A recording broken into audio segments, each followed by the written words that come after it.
Эсендер жакшыларым, соц тармактарда тарых темасында өтө чоң чагымдар бар кыргыздарга каршы. Биздикилер дагы провокация калтырып, өзбек деген улут болгон эмес, казак деген улут болгон эмес деп Кудайга жакпаган, мыйзамга сыйбаган жоопторду берип жатышат. Талашып тартышкандан мурда деги, улут деген эмне? Улуттун калыптанышы узакка созулган, көп факторлуу тарыхый процесс. Азыркы улут менен феодализмдеги улут, кул ээлөөчүлүктөгү улут формасы таптакыр башка. Дагы кайталаймын. Азыркы классикалык улутту биринчи болуп француз революциясынан француздар түздү. Классикалык француз улутту калыптанды деп көпчүлүк этнографтар бир добуштан айтышат. Азыркы улут түшүнүгү капитализмде гана толук кандуу болот дешет тарыхчылар. Эмесе орто кылымдарда Франциянын өзөгүн түзгөн франктар герман тектүү, герман тилдүү болушкан.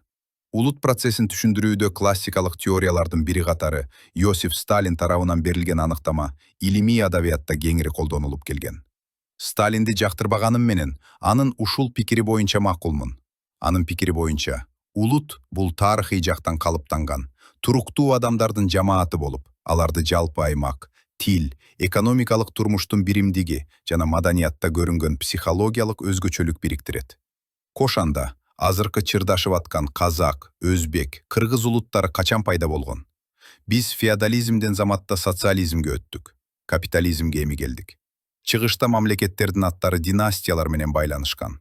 Осмон империядагы тургундар осмондор, Цин империясындагы тургундар циндер болуп, империянын ичинде бирин-бири түшүнбөгөн этностор болгон.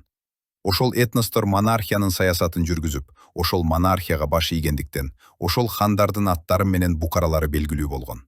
Муну политэтноним дейт. Бир эле уруу, карама-каршы болгон эки империянын курамында болсо, кадимкидей эле туугандар жоолашып согушкан. Азыр деле Бакиевчилер, Акаевчилер, Доканцалар дегендей эле Ногайбеклербектин командасы, Өзбек хандын командасы болгон саясий күчтөр. Аларга баш ийбей оппозицияга кеткендер казак же качактар болушкан.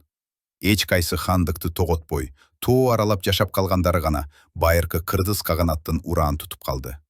Кайсы лидер күчтүү болсо, эл ошол тарапка өтүп кеткен. Бизде деле партиядан партия алмаштырып жүрөткө, күн тийген жердин чоролору. Владимир Ильич Лениндин революциясынан кийин коммунисттер Орто Азияда республикаларын карталарын балта менен чийдик деп мактангандай бар. Чынында, теги бир эле урууларды ушул политэтноним боюнча бөлүштү. Эми Сталиндин теориясын практика түрүндө көрөйлү. Жалпы аймак. Байыркы египеттиктерди Нил дарыясы түзгөндөй. Кыргыздарга тоолор, түркмөндөргө чөлдөр, өзбектерге түздүктөгү шаарларда, казактарга таалалар түктөлүшүнө чоң роль ойноду. Кыпчак кыргынында мусульман кул аталык өлүм алдында тестер балага тоо аралап кач деп керээс таштайт. Анткени тоолорго залим хандардын буйруктары жеткен эмес.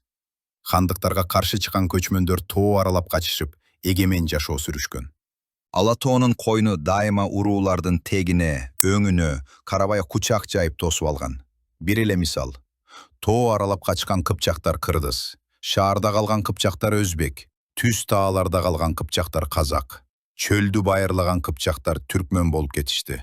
Эң кызыгы, жалпы аймак психологиялык өзгөчөлүктү, менталитетти дагы пайда кылганына ынандым. Классташым экөөбүз армян менен тамактанып калдык. Чай үстүндө. Биз кыргыздар ысырапкер калппыз. Экономдошту билбейбиз. Курук намыстанып кредит алып болсо дагы чоң той өткөрөбүз. Өзбектер аябай акылдуу. Той кылса койдун жарымын элге соет, жарымын касапка сатат. Кыргыз 3-4 жылкы сойбосо той өтпөйт, деп классташым армянга айтса. Ал деле күлүп. Бизде дагы ошондой. Үйдө жегени, наны жок болсо дагы атандашып чоң той өткөрөт деп күлөт. Ошондо биз өзбектерге караганда армяндарга жакын экенбиз деп тамашаласак. Анткени кыргыздар менен армяндар тоолуктар. Тоолуктар айкөл, кең пейил, меймандос эл болот деп чекит койду. Азыр Орусиядагы мигранттар баладарыбыз орус. Америкадагы мигранттар балдарыбыз американец болуп калды деп жөн жерден какшабай жатышат.